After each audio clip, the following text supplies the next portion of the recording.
Hello friends. हम लोग कल परफॉर्मा देखे थे किस चीज का, बैलेंस शीट का और प्रॉफिट एंड लॉस का, यानी कि इनकम स्टेटमेंट, राइट। तो हम लोग आज क्या करने वाले हैं, आज हम लोग नया चैप्टर स्टार्ट करने वाले हैं। तो उस परफॉर्मा के बेस पे हम आगे क्वेश्चन करने वाले हैं। मीन्स अगला चैप्टर हमारा उसी परफॉर्मा पे बेस्ड है, यानी कि अगर हमें वो परफॉर्मा याद है, कंपनी का बैलेंस शीट कैसे बनता है, प्रॉफिट एंड लॉस स्टेटमेंट कैसे बनता है, तो हम ये वाला क्वेश्चन बहुत इजीली सॉल्व कर सकते हैं। ठीक है, तो चलो एक क्वेश्चन करते हैं फटाक से। हमें यहाँ क्या करना है, क्या चैप्टर है हमारा, कंपैरेटिव इनकम स्टेटमेंट। अब कंपेयर करना है। कंपेयर किस चीज का करते हैं, हम किसी भी दो चीज का करते हैं। ठीक है, तो हम इस चैप्टर में क्या करेंगे, कंपेयर करने वाले हैं हम अपने प्रीवियस ईयर के कंडीशन का और इस ईयर के, करंट ईयर के कंडीशन का। ठीक है, कि हमारे बिजनेस में, हमारे कंपनी में क्या क्या हुआ प्रीवियस ईयर और इस ईयर में, उसका हम क्या निकालेंगे, उसमें हम क्या करेंगे, कंपेयर करेंगे। ठीक है, अब कंपेयर हम कंपैरेटिव इनकम स्टेटमेंट भी हो सकता है, मीन्स प्रॉफिट एंड लॉस जो कर रहे थे आप, उस परफॉर्म पे भी हो सकता है, या फिर बैलेंस शीट के परफॉर्म पे भी हो सकता है। ठीक है, तो चलो आज हम करेंगे इनकम स्टेटमेंट पे, यानी कि कंपैरेटिव इनकम स्टेटमेंट। ठीक, तो चलो क्वेश्चन करते हैं। Prepare a comparative income statement from the following. इसमें कुछ खास समझाने वाला नहीं है कि क्या होता है कंपेयर। कंपेयर मीन्स क्या, हमें दो चीजों में कंपेयर करना है। ठीक है, तो बस हमें अगर परफॉर्मा वो सब याद है तो हम कंपेयर इजिली कर सकते हैं, इस चैप्टर को हम इजिली सॉल्व कर सकते हैं। ओके, तो चलो हमारा पहले क्या दिया है, सेल्स दिया हुआ है हमें। कुछ जो भी हम देखे, जैसे कि हाँ, जैसे हम लोग कल ये करके आए, statement of profit and loss as of the company act 2013 part 2 schedule 3 के अनुसार क्या किए कि अपना परफॉर्मेंस बनाए, प्रॉफिट एंड लॉस का रिवेन्यू और एक्सपेंसेस को करके। फिर ठीक है, प्रॉफिट बिफोर टैक्स, फिर प्रॉफिट आफ्टर टैक्स। ओके, ये हम निकालना कल सीखे। कल कैसे ये सब कैसे कैसे लिखता है वो सब सीखे। ठीक है, तो इसी बेस पे हमें क्वेश्चन में कुछ कुछ मटेरियल दिया रहेगा, या तो पूरा का पूरा ही दिया रहेगा या फिर कुछ कुछ ही दिया रहेगा। ठीक है, कुछ कुछ दिया रहेगा, लेकिन हमें क्या करना है, सीक्वेंस वाइज लगाना है। ठीक है, हमें क्या करना है, सीक्वेंस वाइज लिखना है। जो भी दिया है सीक्वेंस वाइज लिखेंगे और उसको फिर कंपेयर करेंगे। ओके, अच्छा जी। ओके, सेल क्या है, सेल हम लोग पढ़े थे ना कल कि सेल किस में आता है। अगर आपको आप कल हम लिखे थे, क्या लिखे थे, फर्स्ट हेडिंग में क्या लिखे थे कि revenue from operation. Revenue from operation mean sales. अगर हमारे पास हमारे पास पैसे आ रहे हैं हमारे कंपनी से, मीन्स जो हमारा बिजनेस है उस चीज से, उन चीजों के कामों से हमारे पास रिवेन्यू आ रहा है, इनकम आ रहा है, तो हमें इनकम कैसे हो सकता है, सेल करके। अगर हम सेल करेंगे तो हमारे पास रिवेन्यू आएगा। तो रिवेन्यू फ्रॉम ऑपरेशन में क्या इंक्लूड रहता है, सेल। कल हम देख चुके हैं सेल। ठीक है, तो सेल्स किस में जाएगा, हमारे फर्स्ट हेडिंग में जाएगा, यानी कि रिवेन्यू फ्रॉम ऑपरेशन। ओके, तो हम पहला लिखते हैं रिवेन्यू,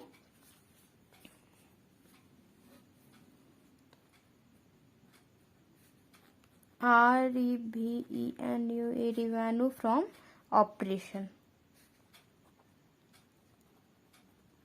अब हम प्रीवियस ईयर और हमें करंट ईयर का दिया रहेगा। ओके, तो जब हम परफॉर्मा बना रहे थे तो हम लोगों ने पहले क्या लिखा था, करंट ईयर, फिर हम लोगों ने क्या लिखा था, प्रीवियस ईयर। लेकिन जब आप कंपेरेटिव को क्वेश्चन कर रहे हो, कंपेरेटिव स्टेटमेंट बना रहे हो, ठीक है, या फिर अगर इनकम स्टेटमेंट का होगा वो, या फिर बैलेंस शीट का होगा वो, उसमें क्या है कि ये वाला चेंज हो जाता है। ठीक है, हम प्रीवियस ईयर को पहले लिखते हैं, करंट ईयर को बाद में लिखते हैं। क्यों, क्योंकि हम यहाँ पे कंपेयर कर रहे हैं। कंपेयर हम किससे करेंगे, अपने पास्ट से। ठीक है, तो प्रीवियस ईयर हमें बेस रखना होगा ना, यानी कि पहले रखना होगा, तभी तो उसको देख करके हम लोग आज में खड़े हैं, तो हम कल को देख करके करेंगे ना। तो कल हमें यहाँ होना चाहिए, तब तो हम यहाँ देख सकते हैं। ठीक, तो हम क्या कर रहे हैं, हम अपना क्या प्रीवियस ईयर कहाँ रख रहे हैं, पहले रख रहे हैं, फिर हम अपना करंट ईयर बाद में रख रहे हैं। ठीक है, तो हम यहाँ पे क्या करेंगे, प्रीवियस ईयर पहले लिखेंगे और करंट ईयर बाद में लिखेंगे। ओके, इसमें भी क्या है, कंपैरेटिव इनकम स्टेटमेंट का फॉर्मेट क्या है, particular note number, previous year, current year, absolute change means हमें चेंज निकालना है, फिर परसेंटेज चेंज यानी कि परसेंटेज में कितना चेंज आया है, ठीक है। ओके, तो ये हो गया रिवेन्यू फ्रॉम ऑपरेशन, हमें प्रीवियस ईयर का और इस ईयर का, दोनों ईयर का हमें दे रखा है क्वेश्चन में। तो प्रीवियस ईयर का हमें दे रखा है यानी कि 2007। क्वेश्चन में आप देख लेना, क्वेश्चन में ऐसा नहीं है कि आपको हमेशा ही स्पेशली दिया रहेगा कि हाँ आपको चाहिए 2007 का प्रीवियस ईयर का पहले, तो पहले लिख के दे रहे हैं, बाद का चाहिए तो बाद में लिख के दे रहे हैं। नहीं, वो क्या कर सकता है, उल्टा सुल्टा कर सकता है, ठीक है। तो आपको ऊपर यहाँ पे देखना है डेट कि क्या प्रीवियस ईयर का पहले लिखा है, नहीं लिखा है तो आप उसको पहले अरेंज करोगे, ठीक है। तो यहाँ पे हमारे तो क्वेश्चन में ठीक लिखा है, 2007 का पहले लिखा है, फिर 2008 लिखा है, ठीक है। तो 2007 का इनकम सेल कितना हुआ, 10 लाख हुआ, और 2008 में हुआ 12,50,000। ओके, तो हम लिख लेते हैं प्रीवियस ईयर का कितना हुआ, 10 लाख, और करंट ईयर का 12,50,000, ठीक। अभी हम पहले पूरा का पूरा आइटम्स लिख लेते हैं, उसके बाद में कुछ करेंगे, ठीक है। कॉस्ट ऑफ गुड्स सोल्ड हमारा दूसरे में दिया हुआ है। कॉस्ट ऑफ गुड्स सोल्ड बोले तो कॉस्ट ऑफ गुड्स सोल्ड तो हम कल आपको समझाए थे, ये वाला हमने गलत बोल दिया था कि कल cost of material consumed means हमें मटेरियल कंज्यूम करने में कितने कॉस्ट लगे, नहीं। इसका मतलब क्या होता है, cost of goods sold. Cost of goods sold means क्या, कि हम कितने में हम सेल किए, ठीक है। अगर ये पेन हमें ये पेन बनाने में कितने लगे, 5 रुपए लगे, और लेकिन हम बेच कितने रहे, 10 रुपए का बेच रहे हैं, तो हमारा ये पेन कितने का एक्चुअल में हुआ, हमारा ये पेन तो 5 रुपए का ही है, ठीक है। हमारा पेन कितने का, 5 रुपए का, बेचा हमने 10 रुपए, इससे कोई मतलब नहीं है। आपने बनाया कितने में, टोटल बनाने में कितना पैसा लगा आपके पास, आपका बनाने में इस पेन को कितना लगा, 5 रुपए, तो इस पेन का वैल्यू कितना है, 5 रुपए, तो वही वाला वैल्यू आ जाएगा कितना, कॉस्ट ऑफ मटेरियल कंज्यूम में कॉस्ट ऑफ गुड्स सोल्ड आ जाता है, ठीक है। Cost of goods sold, okay. Cost of goods sold, आप गुड्स सोल्ड करोगे तो कितना कॉस्ट उसका लगा है, यानी कि एग्जैक्टली कितना वैल्यू है। आप ये नहीं देखो कि आप कितने में बेच रहे हो, ये नहीं, कितने में बेच रहे हो ये नहीं, आपके पास आपके एक्चुअल कितना वैल्यू है उस चीज का, ठीक है। बेचते तो आप बढ़ा चढ़ा के ही हो ना, ऐसा नहीं है, ऐसा होता है। इसीलिए हम क्या करते हैं, कॉस्ट ऑफ गुड्स सोल्ड की एक्चुअल में इस चीज का वैल्यू कितना है, तो उसी को क्या करते हैं, कॉस्ट ऑफ मटेरियल कंज्यूम्ड, ठीक है। तो कॉस्ट ऑफ मटेरियल कंज्यूम्ड में क्या हो जाएगा, कॉस्ट ऑफ गुड्स सोल्ड, कितने में हमने बेचा है। तो सेकेंड हेडिंग में क्या आ जाएगा हमारा, कॉस्ट ऑफ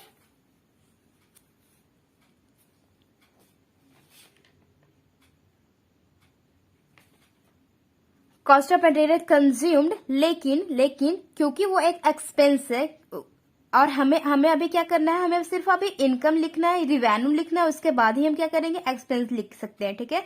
क्योंकि हम क्या बोले ना कि कोई चीज भी थोड़ा ही दिया रहेगा, लेकिन हमें क्या सीक्वेंस वाइज लिखना है, ठीक है।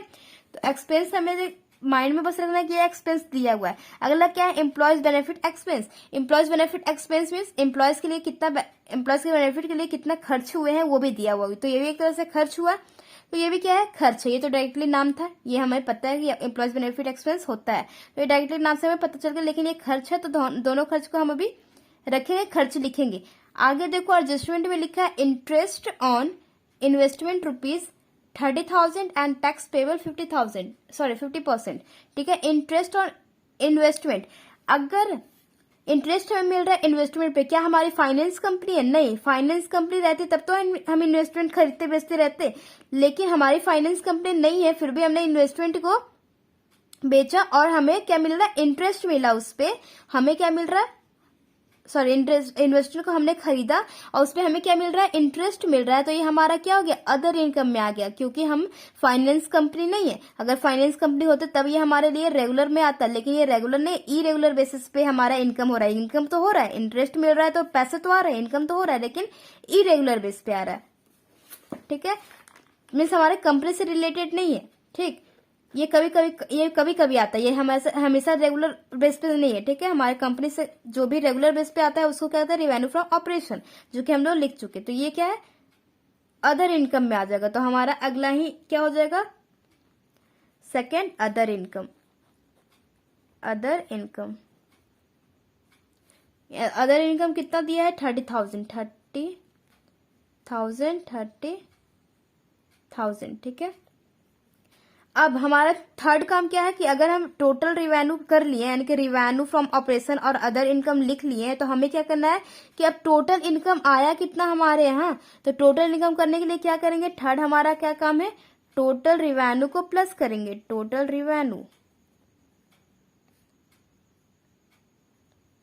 रिवेन्यू कैसे निकालेंगे, 1 प्लस और 2, 1 और 2 को प्लस कर देंगे, ठीक है। 1 और 2 को प्लस करेंगे तो यहाँ आएगा 10,30,000, यहाँ आएगा 12,80,000, ठीक है। अगला, क्योंकि एक्सपेंस हम बचा के रखे थे ना, माइंड में था, तो फोर्थ नंबर पे क्या आता है, एक्सपेंस आता है। एक्सपेंसेस, तो पहले पे क्या लिखेंगे हम, cost of material consumed,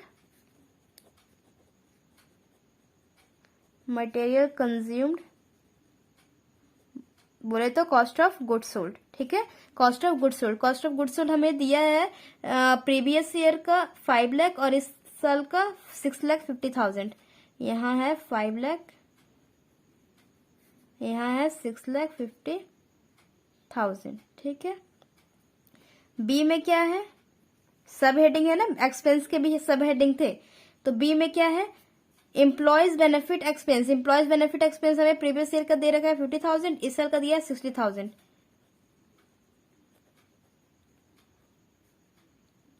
employees benefit expenses, ठीक है, वो दिया है हमारा 50,000 और 60,000, ठीक है। एक्सपेंस हो गया। अब हम क्या कर सकते हैं, टोटल एक्सपेंस निकाल सकते हैं, मीन्स हमारा एक्सपेंस टोटल निकल गया। जब हम रिवेन्यू इनकम पूरा टोटल कर लिया, अब क्या करना है, हमें एक्सपेंस टोटल करना है, ठीक है। टोटल एक्सपेंसेस लिखेंगे कितना, एक्सपेंस को प्लस कर लो, यहाँ आएगा 5,50,000, यहाँ आएगा 7,10,000, ठीक है। अब इसके बाद क्या था हमारा, देखो एक्सपेंस लिखने के बाद क्या करते थे, टोटल एक्सपेंस लिखने के बाद प्रॉफिट निकालते थे, प्रॉफिट बिफोर टैक्स, ठीक। तो प्रॉफिट कैसे निकलेगा हमारा, रिवेन्यू में से एक्सपेंस को माइनस कर दोगे तो आपको प्रॉफिट निकल जाएगा। क्या एक्चुअल में आपको प्रॉफिट हुआ कितना है, इनकम में से खर्चे को माइनस कर दो तो आपको क्या पता चल जाएगा, आपको पता चल जाएगा प्रॉफिट बिफोर टैक्स कितना है। इसमें से 10,30,000 में से 5,50,000 माइनस कीजिए, टोटल इनकम में से टोटल एक्सपेंस को माइनस करने पे आएगा 4,80,000, यहाँ आएगा 5,70,000, ठीक है। यहाँ अब हम क्या करेंगे, प्रॉफिट निकाल लिया किसके पहले, बिफोर टैक्स देने के पहले। अब हम टैक्स देते हैं, 6 नंबर पे हम क्या देते हैं, टैक्स देते हैं। टैक्स क्योंकि हमें क्वेश्चन में दे रखा है टैक्स पेबल 50% देना है, तो 4,80,000 का इस प्रॉफिट का हमें 50% निकालेंगे तो हमारा कितना आएगा, 2,40,000। इसका 5,70,000 का 50% निकालेंगे तो 2,85,000, ठीक है। अब इन दोनों को टोटल कर देंगे, यानी कि क्या निकल जाएगा हमारा, प्रॉफिट आफ्टर टैक्स।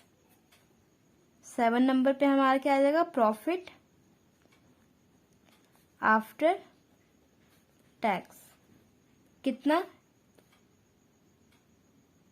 2,40,000, यहाँ आएगा 2,85,000। अब देखो यहां से हमें क्या करना है, ये तो हम बस कॉपी पेस्ट कर लिए कि जो भी यहाँ पे था इसको सीक्वेंस वाइज लिख लिए, ठीक है। अब हमारा मेन काम क्या है, एब्सोल्यूट चेंज निकालना है। चेंज निकालना है मतलब हमें हमारा रिवेन्यू फ्रॉम ऑपरेशन हुआ था प्रीवियस ईयर में 10 लाख और इस ईयर में हुआ 12,50,000, कितने का डिफरेंस हुआ, बढ़ गया है ना। पहले 10 लाख हुआ था, अब कितना हुआ, 12,50,000, बढ़ गया है, लेकिन कितने से बढ़ा है, जितने से बढ़ा है उसी को कहते हैं चेंज। यानी कि 2,50,000, इन दोनों का डिफरेंस निकालोगे आएगा 2,50,000। इतने का आपका चेंज निकल गया, ठीक है, इतने का डिफरेंस है, ठीक है, इतना से बढ़ गया 2,50,000 से हमारा क्या है, इस साल इनकम हमारा बढ़ गया है, ठीक है, सेल हमारा सेल क्या हुआ, बढ़ गया है। ओके, पहले हमारा अदर इनकम था 30,000, इस साल भी है 30,000, कोई चेंज नहीं है, जीरो, कोई चेंज नहीं, जीरो। टोटल करें तो 2,50,000। यहां चेंज निकालना है, तो चेंज निकालना है तो क्या करेंगे, पहले कितना था हमारा कॉस्ट ऑफ मटेरियल कंज्यूम, यानी कि हमने कॉस्ट ऑफ मटेरियल कंज्यूम जो था, कॉस्ट ऑफ गुड सोल्ड जो था, हमने जो चीजें बनाए थे उसकी लागत कितनी थी, पहले उसकी लागत थी हमारा 5। देखो यहाँ पे क्या होता है, रिवेन्यू फ्रॉम ऑपरेशन और कॉस्ट ऑफ गुड सोल्ड का मतलब क्या है, रिवेन्यू फ्रॉम ऑपरेशन, जैसे कि आपने ये लिखा ना कि आपने पेन बनाया 5 रुपए का, बेचा कितने में, 10 रुपए में, तो 10 रुपए का बेचा तो 10 रुपए आपका रिवेन्यू हो गया, ठीक है, 10 रुपए आपका क्या हो गया, रिवेन्यू हो गया। लेकिन एक्चुअल में ये पेन था कितने का, आपने कितने रुपए का बनाया था, 5 रुपए का बनाया था, तो 5 रुपए आप यहाँ शो करोगे और 10 रुपए आप यहाँ शो करोगे, ठीक है, कि हमारे पास टोटल कितने पैसे आ गए। आपको मतलब नहीं कि बना कितने में, आपको है कि मेरे पास पॉकेट में आया कितने, आपके पास 10 रुपए आ गया, तो आपने यहाँ पे क्या लिख दिया, 10 रुपए लिख दिया। लेकिन इसमें ये क्या कहता है कि हमने बनाया कितने का, मुझे इससे मतलब नहीं कि हमने बेचा कितने का, हमने चीज को बनाया कितने में है वो उतना ही हम लिखेंगे। कॉस्ट ऑफ मटेरियल कंज्यूम्ड यानी कि कॉस्ट ऑफ गुड सोल्ड, कितने में बेचा है मीन्स कितने का था कि हमने बेचा है, ठीक है, एक्चुअल वाला वैल्यू, ठीक। ओके, ये होता है डिफरेंस हमारा, ये रिवेन्यू फ्रॉम ऑपरेशन और कॉस्ट ऑफ मटेरियल कंज्यूम्ड में, ठीक है, बहुत माइनर डिफरेंस है, ठीक है, समझ जाना। ओके, जितने टोटल पे बेचेंगे उसको रिवेन्यू, और जितने का माल बना है उतने का वो cost of good material consumed हो जाएगा, ठीक है। तो इन दोनों में डिफरेंस कितना है, कॉस्ट ऑफ मटेरियल कंज्यूम्ड पहले था, प्रीवियस ईयर में था 5 लाख, अब हो गया 6,50,000, ये भी बढ़ गया है। कितने से बढ़ा है, डिफरेंस निकालना है तो हमारा 1,50,000 से। ओके, एम्प्लॉयज बेनिफिट एक्सपेंसेस, हम एम्प्लॉयज पे कितने खर्च कर रहे थे, प्रीवियस ईयर में 50,000, इस साल हमने ज्यादा कर दिया 60,000 कर दिया, तो कितने का डिफरेंस आया, 10,000 का। अब इन दोनों का एक्सपेंस को आप टोटल कर दो, 1,60,000, ठीक। ओके, प्रॉफिट बिफोर टैक्स, इन दोनों का भी डिफरेंस निकालेंगे तो हमारा यहाँ पे आएगा 90,000। इन दोनों का डिफरेंस निकालेंगे टैक्स का, तो यानी कि हमें पिछले साल टैक्स कितना दिए थे, 2,40,000, इस साल कितना दिए 2,85,000, ठीक है, तो डिफरेंस कितना 45,000।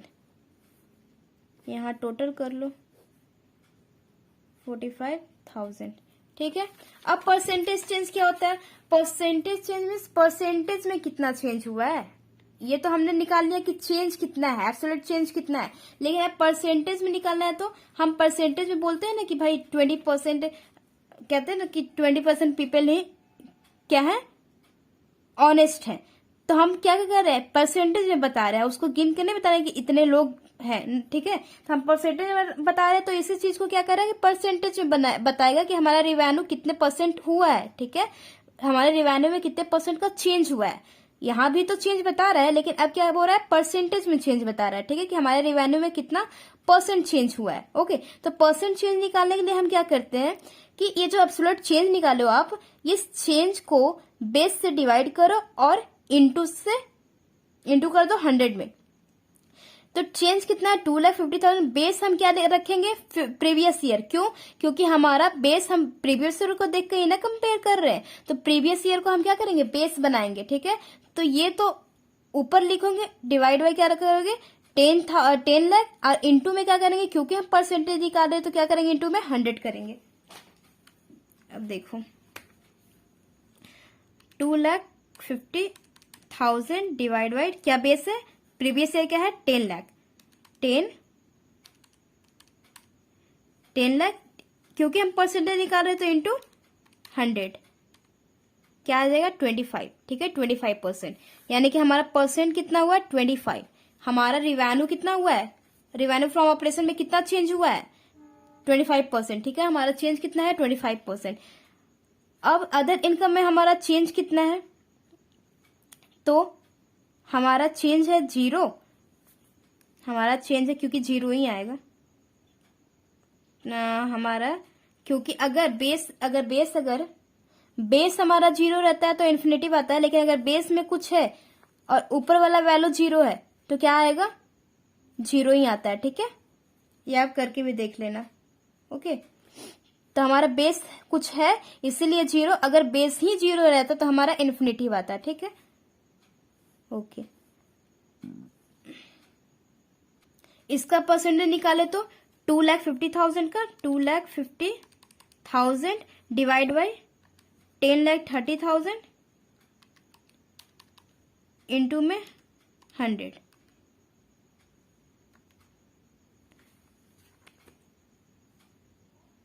$24.27। ठीक है, 24.27 आया है यहाँ पे, 24.27। ठीक है, समझ रहे हो। एक्सपेंस की बात करते हैं। कॉस्ट ऑफ मटेरियल कंज्यूम्ड में परसेंटेज में कितना चेंज आया, चेंज तो हम निकाल दिए लेकिन परसेंटेज में चेंज कितना आया, तो 1,50,000 को आप डिवाइड करोगे 5 लाख से, इंटू करोगे 100 से, तो आपका आएगा 30%। ठीक है, 30%। ठीक, वैसे ही एम्प्लॉयज बेनिफिट एक्सपेंस में कितना चेंज आया परसेंटेज में, तो क्या करोगे, इस चेंज को 10,000 डिवाइड बाई बेस क्या प्रीवियस ईयर 50,000 इंटू 100, तो कितना करोगे 20% आएगा यहाँ पे 20%।